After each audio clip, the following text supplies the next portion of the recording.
बॉलीवुड की मशहूर सिंगर अलका याग्निक कानों से जुड़ी हुई एक गंभीर बीमारी से जूझ रही हैं, जिसमें उन्हें सुनाई देना बंद हो गया है।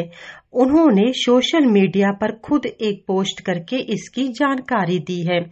अलका याग्निक की इस बीमारी के ठीक होने का दावा कर रहे हैं लखनऊ के मशहूर ईएनटी सर्जन पंकज श्रीवास्तव।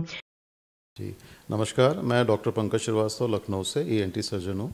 संभवतः पेशेंट को अगर किसी ने देखा है, अलका याग्निक जी जो मशहूर म्यूज़िक इंडस्ट्री बॉलीवुड की गायिका हैं, तो हम डायरेक्ट तो नहीं बता सकते कि इनको कौन सी बीमारी है, बट इस तरह के जो लॉस होते हैं उनको हम लोग sudden sensory neural hearing loss कहते हैं।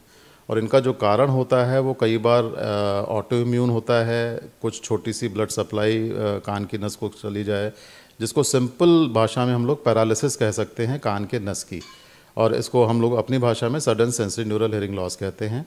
ये आम तौर पे एक कान को इन्वॉल्व करता है, ये बड़ी अच्छी बात है और थोड़ा सा कॉमन है, ये ऐसा अनकॉमन नहीं है। ये जब हो जाता है तो इसको सबसे पहले तुरंत डॉक्टर को दिखाना होता है, क्योंकि समय इसमें सबसे इम्पॉर्टेंट चीज़ है। अगर पहले दिन और पहले हफ्ते में हम डॉक्टर के पास पहुंच जाते हैं तो ठीक होने की संभावना ज़्यादा है, नहीं तो ये परमानेंट पैरालिसिस हो जाती है और एक तरीके का ये विकलांगता में आ जाता है। तो जब डॉक्टर के पास जाते हैं तो डॉक्टर बहुत सिंपल से टेस्ट करते हैं, सुनने की जांचें हैं, कुछ ब्लड प्रेशर शुगर वगैरह देखते हैं, और उसके बाद इसमें एक इंट्राटिम्पैनिक ड्रग पड़ती है। इंट्राटिम्पैनिक का मतलब होता है कान के पर्दे के अंदर हम लोग दूरबीन से जाते हैं लेज़र से, और उसमें छेद करके दवा डालते हैं। पेशेंट को लगभग 1 घंटा रुकना होता है अस्पताल में, कोई ऐसा ऑपरेशन नहीं है ये, और 4 या 5 बार ये दवा डाली जाती है। इससे ठीक होने की संभावना बहुत ज़्यादा होती है। तो सही समय पर सही डॉक्टर सही दवा अगर चलाते हैं तो ठीक होता है। इसके साथ एक और थेरेपी होती है, उसको हम लोग कहते हैं हाइपरबैरिक ऑक्सीजन थेरेपी। अगर पेशेंट को ऑक्सीजन में, जिसमें बहुत ज़्यादा प्रेशर होता है, लगभग 2.4 एटमॉस्फेरिक प्रेशर, और किसी किसी शहरों में ये उपलब्ध है, इसको भी अगर बहुत जल्दी हम लोग यूज़ कर लें, पहले दिन, पहले हफ्ते, 10 दिन के दौरान दवाओं के साथ, तो फ़ायदा कई गुना बढ़ जाता है। नहीं तो अगर एक बार ये हाथ से गया तो ये परमानेंट पैरालिसिस होती है।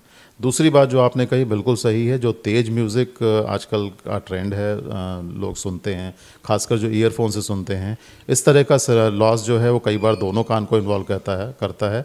इसको भी हम लोग सडन सेंसरी न्यूरल लॉस कहते हैं, सडन तो नहीं। इसका भी इलाज संभव है, लेकिन सबसे पहले हमको बचाव करना है, इलाज बाद में आता है।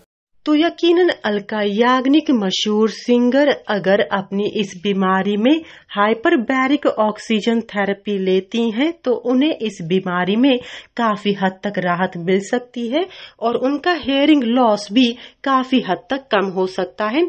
यह कहना है लखनऊ के मशहूर ENT surgeon doctor Pankaj Shrivastava का। उनका कहना है कि इस तरह की बीमारी में यह थेरेपी काफी हद तक कारगर साबित होती है।